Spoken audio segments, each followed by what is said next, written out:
Hi, I'm Alan Mullis with Mullis Mechanical here in Monroe, North Carolina. And today we're going to be writing a conversational program using a user-definable input at the beginning of the program to use the probe and set variable part lengths. What we've got as far as our parts is we have a bunch of hex bars. One side has been drilled, tapped, and faced in the lathe, and we want exact part lengths on these parts, so we've drilled and tapped the other side, and we're going to face it to length. All these are is standoff blocks for our machines so that we can tie down things and not have to use step blocks and such as that as much. So we've got a bunch of different lengths from 3 inches all the way up to 12 inches. And in this program, what we're going to do, we'll go ahead and start looking at the program. It's a bar face is the name of the program. Our first line, we've got a miscellaneous line, and we have a block skip at the beginning of the line. And what that does, we've got this function right here that is block skip, and when this is active like that, that will cause the control to overlook this block completely and skip over it. So we've got that. We have input, and then this will be displayed at your screen at the very first line of the program, and it sets parameter number 40. So if we escape out and we go to our parameters and our user parameters, you've got 1 through 100 that are user definable. So we have picked parameter number 40 because that is one that is not used anywhere else in this program. These parameters will all float and change depending on what you're doing and what the control calls for. If we go and look at our text program, you can see it.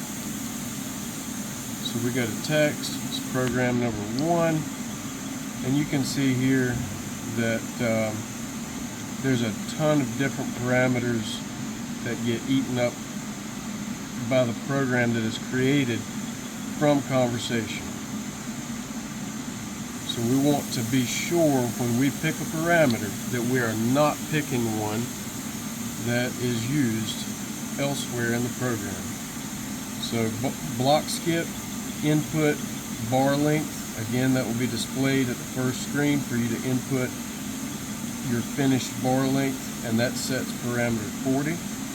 And then we've got a tool change to the probe, and then we position using that parameter. So if our bar length was, we'll just say 10 inches,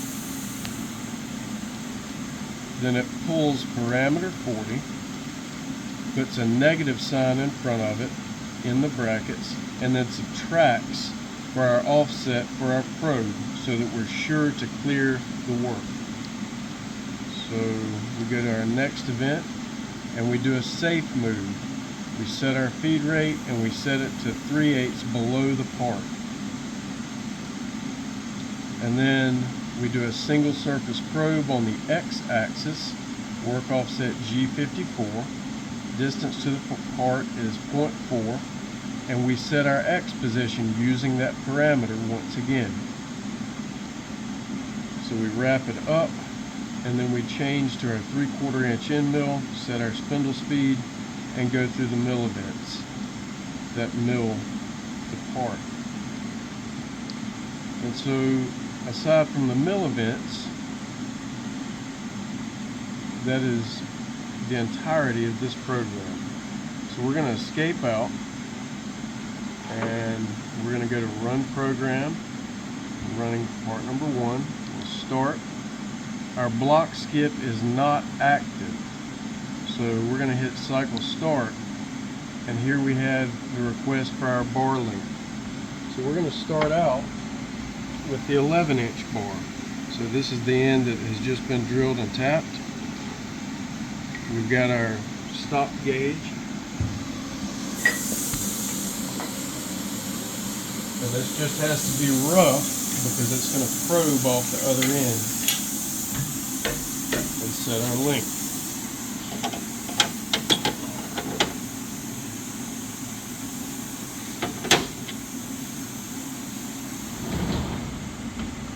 and we're going to set this bar length at 11 inches. Enter, and then it proceeds with the program. So now you can see that it is rapiding over the work plus 4/10 of an inch. Going to probe.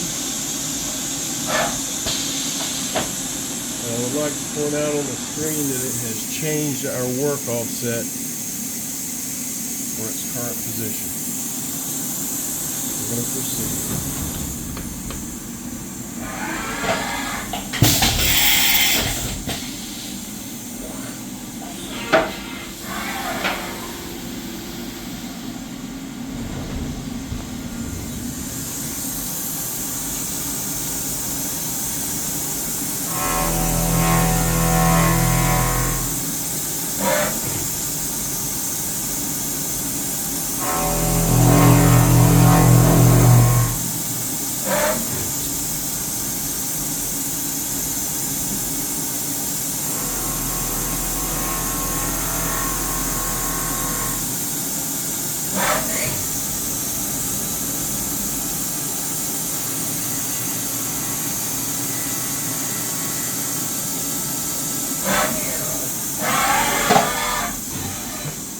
Okay, so that concluded that part. Now we're going to give an example of swapping parts to a different length.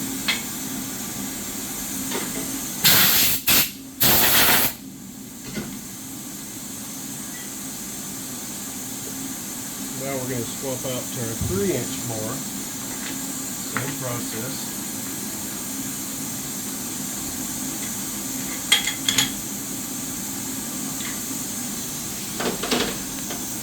Again, our block skip is not active, so we'll go cycle start, and our bar length will now be 3 inches. So we'll swap out the probe.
Okay, so that completes our first 3-inch bar.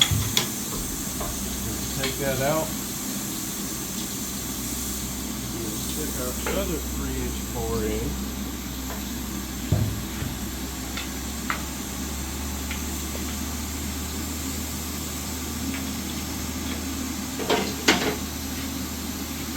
Except this time we're going to activate our block skip, this being of the same length. Say if we had 100 of these to do, it will save that user input, and we won't have to do it again for any of this length. So we'll go cycle start. If it doesn't act, pulls the probe, comes down,